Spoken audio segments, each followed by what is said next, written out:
Sky News Australia shows clips quite often with Biden, okay? When he screws up, when he can't read a teleprompter. These are all facts that I don't know how the people that back Biden, unless they don't know how bad he really is, when you can't read it, if you remember Trump walking down the slippery ramp, he was walking carefully. And he had, real leather shoes on. So it's slipperier than hell.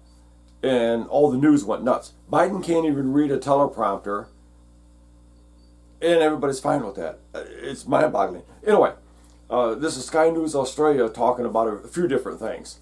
Rita, I love watching her because she's always trashing Biden. They don't trash him, they just point out the facts. So you can't say they're biased because they'll pick on anybody that's basically doesn't know what the hell they're doing. So anyway, enjoy. If you want to subscribe, hit the little B in the bottom right-hand corner. Smash the thumbs up. Anyway, hit the thumbs up if you want. Away we go.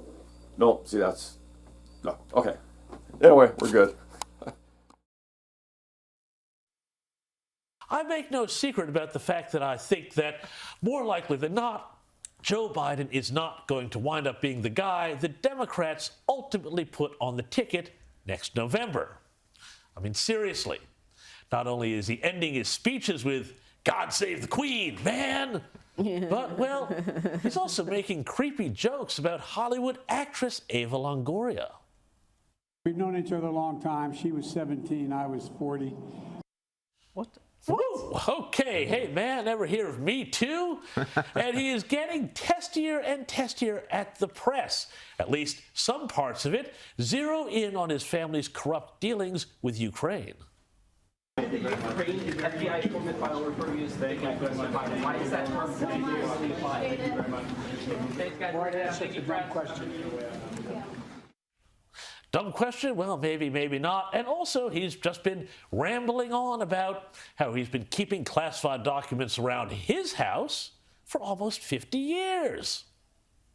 So, and the best of my knowledge, the kinds of things they picked up are things that from 1974, and stray papers. There may be something else I don't know. Okay, then. Well, look, all of this stuff is, and I'm going to go out on a limb here, all this stuff is, if you ask me, a desperate cry for help from a man who no longer wants to be president and is just amping up the weird behavior in the hope that someone, please, at the New York Times editorial board gets the message and starts running helpful explainer pieces on the 25th Amendment. That's the one, by the way, that provides for the removal of a president who is, shall we say, incapacitated. But, the big problem here, right? What comes next? Who would the Democrats put in his place? I mean, sure, the most likely pick is Kamala Harris.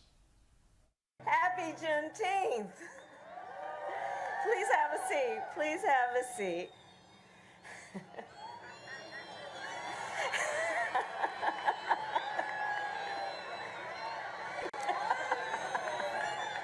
And to my Divine Nine family.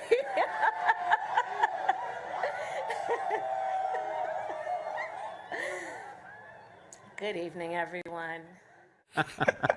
Wow, what are they putting in the Girl Scout cookies these days anyway?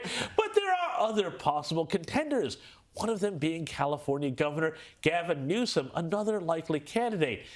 And indeed, he's already been out fighting a bit of a proxy war on behalf of the president against potential Republican challenger Ron DeSantis. The trans issue has come on as a more divisive issue in the context particularly of sports, where it's also been weaponized, and issues around pronouns. I remember the first time I was on Zoom, and all of a sudden I saw these different pronouns, and that even took me, I was like, what's this? Mm-hmm. I didn't fully understand that. I think a combination of those factors, the weaponization of grievance and dehumanization that I see of politicians that are exploiting this, like Ron DeSantis notably, but not unique to DeSantis, have also exacerbated this. Ah, yes, weaponization. Biological males in women's change rooms and competing against them on the sporting field, all just weaponization.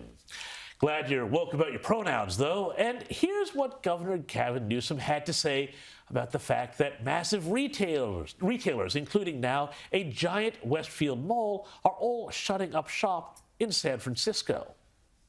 I think they're struggling to recover from the pandemic. They're struggling to come back. They're struggling with the macroeconomic shifts, particularly as it relates to telework, as it relates to what's the future of a downtown. Is it stacking of offices or stacking of people? Yes, it's all those just old macroeconomic challenges in San Francisco. But that's a kind of a funny way to describe, homeless encampments and open-air needle drug use and rampant violent crime and carjackings on the street of a once great city. Now, even if he doesn't wind up on the ticket, Gavin Newsom is going to wind up being a massive ambassador for the Biden campaign, which is why we're talking about him today, and which is going to do as much as possible to keep the presidents under wraps. Listen here to Newsom defending Biden in a chat with Fox News' Sean Hannity.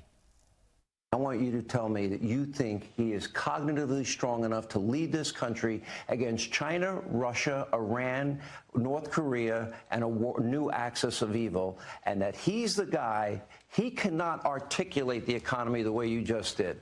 Yeah, but I don't think he's capable. I know he's capable. I see results. I've seen a masterclass in results.